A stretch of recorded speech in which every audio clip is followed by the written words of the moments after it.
kasih Pak Nis. Sekarang Ibu absen dulu ya. Absen dulu. Ada yang tidak sekolah ya? Siapa? Terus Marcel? Sama? Wih, mana yang mereka ini? Nah, ini dia absen. Selanjutnya kita menyanyikan lagu Indonesia Raya dahulu ya. Nah, semua anak didik silakan berdiri menyanyi ya.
Tujuan pembelajaran kita hari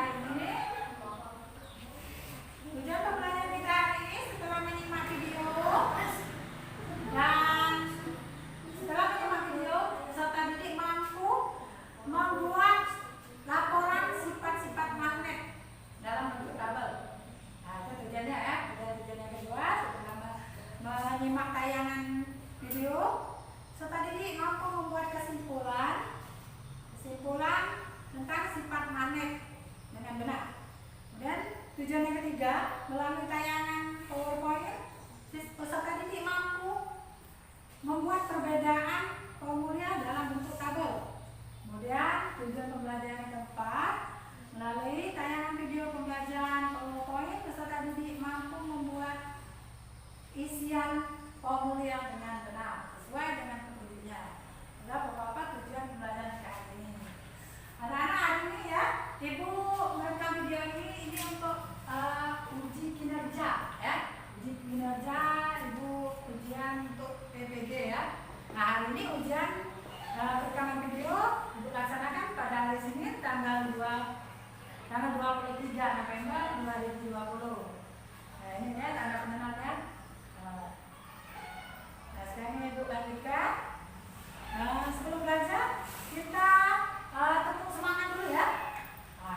sifat magnet.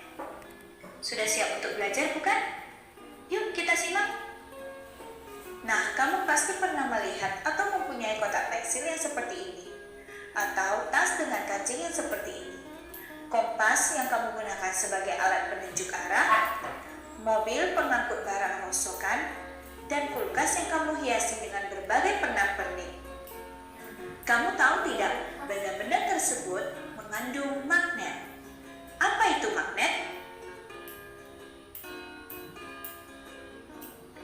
Kata magnet berasal dari bahasa Yunani magnetis litos, yang berarti batu magnesia. Batu magnet pertama kali ditemukan di Magnesia, yaitu sebuah wilayah di kota Yunani pada masa lalu yang kini bernama Manisa. Nah, dapat kamu lihat Manisa itu berada di wilayah Turki. Wah, indah sekali bukan? Magnet memiliki gaya yang dapat menarik benda-benda di sekelilingnya yang disebut dengan gaya magnet. Kekuatan gaya magnet tergantung pada jarak benda dan ketebalan benda. Berdasarkan cara terbentuknya, magnet dibagi menjadi dua, yaitu magnet alam dan magnet buatan. Magnet alam adalah magnet yang berasal dari alam tanpa buatan manusia. Contohnya batu hematit dan lodestone. Magnet buatan adalah magnet yang dibuat oleh manusia dari logam tertentu. Contohnya pada silinder, bata, jarum, lada, dan keping. Nah, untuk selanjutnya kita akan belajar mengenai sifat-sifat magnet. Kamu tahu tidak sifat-sifat magnet itu apa saja? Nah, yang pertama, magnet memiliki dua kutub, yaitu kutub utara dan kutub selatan. Yang kedua, magnet dapat menarik benda-benda tertentu yang disebut benda magnetis. Contohnya seperti gunting, paku, dan jarum. Yang ketiga, kekuatan magnet terletak di kedua kutubnya, yaitu kutub utara dan kutub selatan. Sehingga, jika magnet didekatkan dengan benda magnetis, maka benda-benda tersebut akan menempel pada kedua ujung magnet.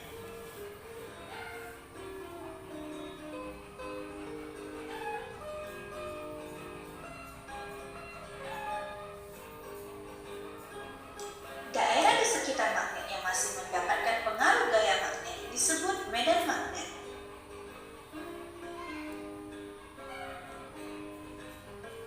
Sifat magnet yang keempat adalah kutub magnet yang senama bila didekatkan akan tolak-menolak. Sedangkan jika kutub magnet yang tidak senama didekatkan, maka akan tarik-menarik. Nah, kamu sudah tahu bukan tentang magnet dan sifat-sifat magnet? Sampai jumpa, terima kasih. Nah, tadi kalian sudah mengamati ya videonya tentang magnet. Jadi magnet tadi terdiri dari berapa kutub, Nak? Ada dua kutub. Ada kutub utara dan kutub selatan. Nah, sifat-sifat magnet itu ya, bila kutubnya sama, misalnya selatan dengan selatan didekatkan, nah, maka dua kutubnya tidak akan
Kalau bahasa kita itu besi berani, itu namanya magnet. Nah, sekarang kita lanjutkan dengan video selanjutnya. Nah, menarik benda-benda tertentu ya. Nah, magnet bisa menarik benda-benda tertentu, maksudnya benda magnetik saja yang bisa ditariknya atau menempel pada magnet.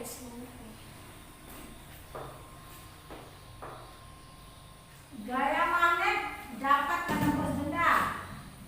Semakin kuat gaya magnet, maka semakin tebal pula benda yang dapat ditembus oleh gaya magnet. Nah, gaya magnet tadi mempunyai dua kutub. Kutub apa lagi namanya? Kutub utara dan selatan. Nah, ini tadi juga apabila kutub sejenis dilekatkan akan tolak.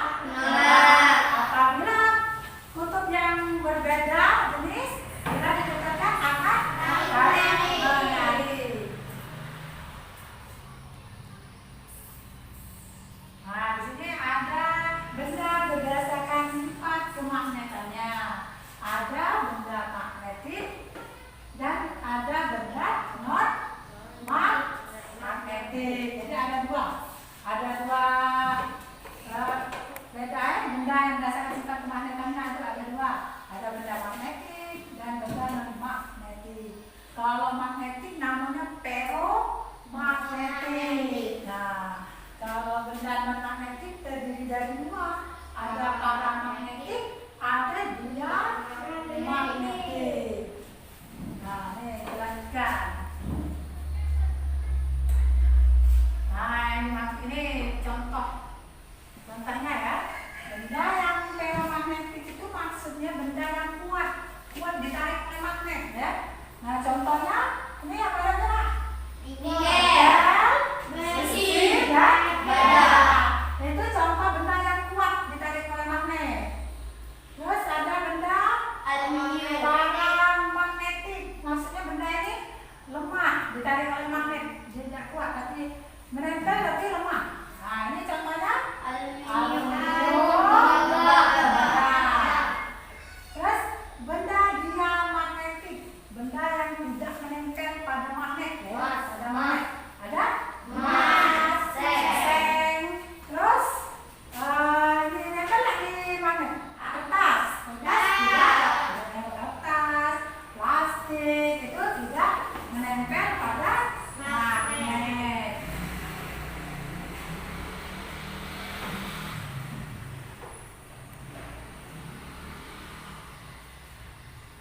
Nah, macam-macam magnet dan bentuknya. Nah, jadi magnet itu macam-macamnya ada dua. Ada magnet alam dan magnet buatan. Jadi magnet alam itu ada contohnya di atas itu magnet bumi. Kemudian magnet buatan itu magnet yang dibuat oleh manusia yang membuat magnet itu ya. Nah, contoh-contoh magnet yang dibuat oleh manusia itu ada magnet batang ya. Ada magnet batang, ada magnet silinder, ada magnet jarum ya, magnet logam dan magnet lingkaran. Nah, semua magnet itu mempunyai kutub apa tadi? Kutub utara dan selatan.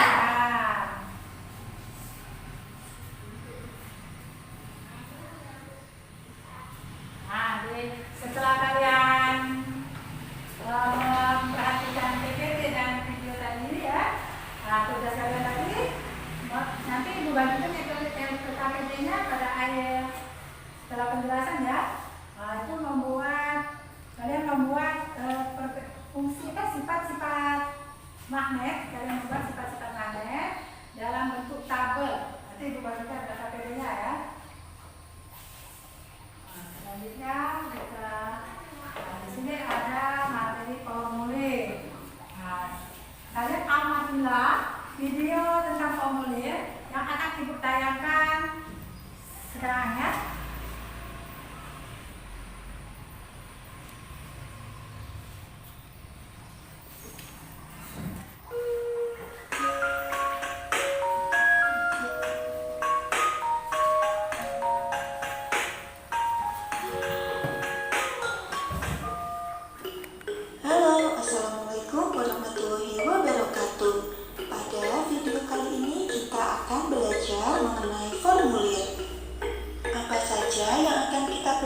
hari ini? Yang akan kita pelajari hari ini adalah 1. Pengertian formulir. Apa itu formulir? Yang kedua, fungsi dan tujuan formulir. Yang ketiga, bagian-bagian formulir. Dan yang keempat, jenis-jenis formulir. Sudah siap belajar bersama? Yuk kita mulai. Edo sangat tertarik untuk mengikuti lomba pameran negara-negara ASEAN. Sebagai syarat untuk mengikuti lomba, Edo harus mengisi formulir pendaftaran terlebih dahulu. Dari teks singkat tersebut, apakah sudah ada gambaran mengenai formulir? Apa itu formulir? Apakah kamu pernah melihat formulir? Apa saja jenis formulir yang sudah kamu ketahui? Jika belum, ayo kita belajar bersama tentang formulir. Yang pertama kali akan kita bahas yaitu pengertian formulir. Formulir adalah sebuah lembaran atau kertas yang berisi beberapa pertanyaan resmi dan harus diisi oleh pengguna dengan data. Yang kedua, fungsi dan tujuan dari formulir. Formulir memiliki beberapa fungsi. Yang pertama yaitu mengumpulkan data-data. Formulir digunakan untuk mengumpulkan data-data seseorang. Yang kedua, untuk mencari sebuah informasi tertentu. Dan yang ketiga, sebagai media komunikasi. Kemudian tujuan formulir ada 2. Untuk apa ya kita mengisi formulir? Yaitu untuk meminta dilakukannya tindakan. Misalnya, formulir untuk mendaftarkan diri mengikuti kegiatan ekstrakurikuler dan formulir untuk nasabah yang ingin mengirimkan uang ke nasabah lainnya. Kita mengisi formulir agar kita dapat mengikuti kegiatan ekstrakurikuler dan untuk mengirim uang. Tujuan formulir yang kedua yaitu untuk mencatat kejadian atau tindakan yang terjadi. Misalnya, formulir penilaian digunakan untuk mencatat poin-poin penting yang dinilai dalam lomba atau dalam penilaian di kelas. Yang ketiga yaitu bagian-bagian dari formulir. Bagian-bagian atau struktur formulir. Pada umumnya, formulir mempunyai 3 bagian utama, yaitu kepala, badan, dan penutup atau ekor. Kepala formulir berisi nama lembaga, alamat, dan nomor telepon. Bagian badan formulir berisi mengenai data-data keterangan yang harus diisi lengkap oleh pengisi. Dan bagian penutup yang berisi tempat dan tanggal pengisian formulir disertai nama lengkap pengisi dan tanda tangan. Yang keempat, jenis-jenis formulir. Formulir ada banyak jenisnya. Ada formulir pendaftaran, formulir penilaian, formulir pengiriman uang, ada wesel pos, daftar riwayat hidup, kartu anggota, dan lain sebagainya. Ayo kita bahas satu persatu pengertian jenis-jenis formulir tersebut. Yang pertama yaitu formulir pendaftaran. Formulir pendaftaran adalah formulir yang berisi pertanyaan tentang identitas diri untuk keperluan tertentu. Misalnya, kamu mengisi formulir untuk mengikuti sebuah lomba. Formulir penilaian. Formulir penilaian adalah formulir yang berisi pertanyaan tentang hal yang diperlukan untuk menilai sesuatu. Formulir ini biasanya digunakan oleh juri dalam kegiatan lomba. Formulir pengiriman uang. Formulir pengiriman uang adalah formulir yang berisi pertanyaan tentang informasi nasabah bank yang ingin mengirimkan uang kepada nasabah lainnya. Jadi, ketika kalian ingin mengirimkan uang melalui bank, biasanya kalian harus mengisi formulir ini terlebih dahulu. Yang selanjutnya yaitu wesel pos. Wesel pos adalah kertas berbentuk formulir yang berguna untuk jasa kirim mengirim uang melalui pelayanan jasa pos. Selain melalui bank, kalian juga bisa mengirim uang melalui kantor pos. Daftar riwayat hidup. Daftar riwayat hidup yaitu formulir yang berisi tentang data diri kita, mulai dari tanggal lahir, umur, golongan darah, alamat, dan lain-lain.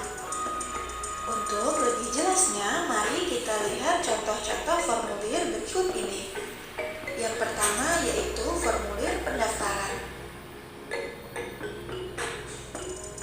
Yang kedua, formulir penilaian.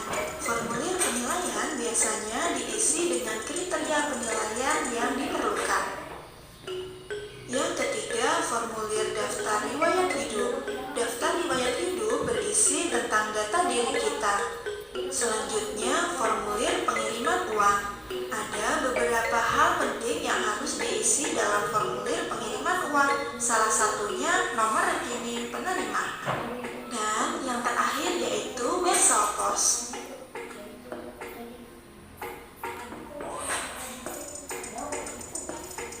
Nah, cukup sekian materi kita pada video kali ini. Jika kalian merasa Tadi kalian sudah mengamati video tentang formulir. Formulir itu adalah lembar yang berisi informasi tentang data diri dan hal lain sesuai dengan fungsi formulir tersebut ya. Formulir. Nah, kalian tadi setelah melihat pada video tadi ada contoh-contoh formulir tadi. Ada formulir pendaftaran, riwayat hidup, contoh formulir ya. Ada wesel pos. Nah, itu beberapa contoh formulir. Lanjut. Nah, ini jenis formulir berdasarkan tujuannya.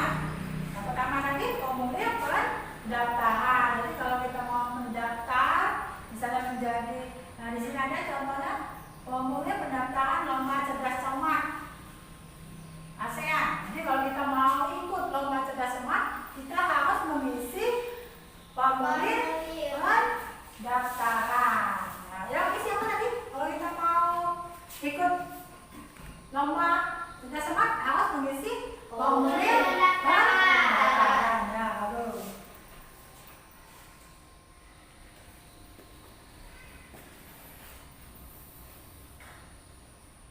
Nah, kemudian jenis-jenis formulir itu yang kedua, formulir daftar riwayat hidup. Ini ada yang dua ya. Nah, formulir daftar riwayat hidup ini ditulis oleh perseorangan jika ingin melamar pekerjaan. Jadi harus mengisi formulir daftar riwayat hidup.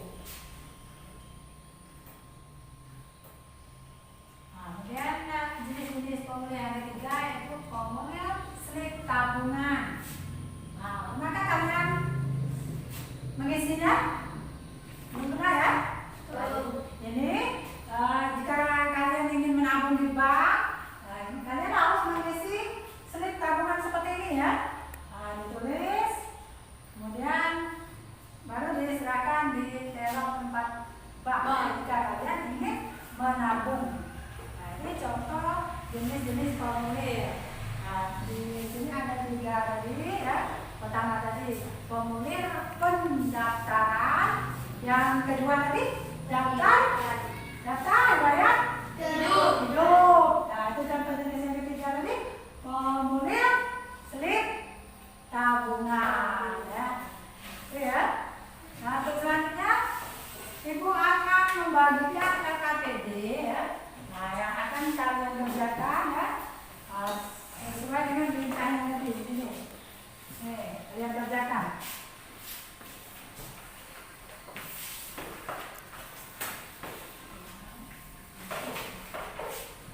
Silakan dikerjakan ya.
pembelajaran kita hari ini ya.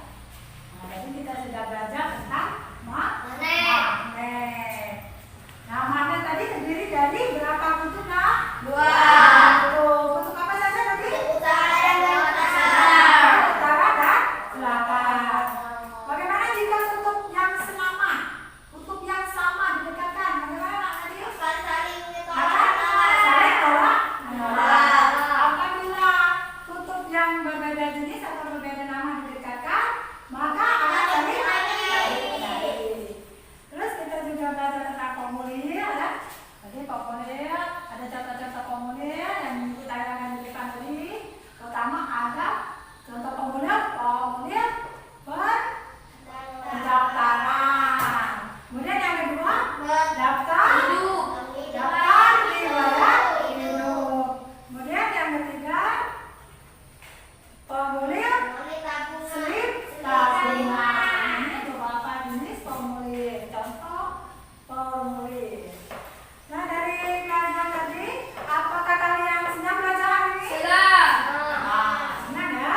Kemudian kegiatan mana yang anak-anak sukai dari kegiatan yang kita sudah laksanakan? Kegiatan apa yang kalian sukai?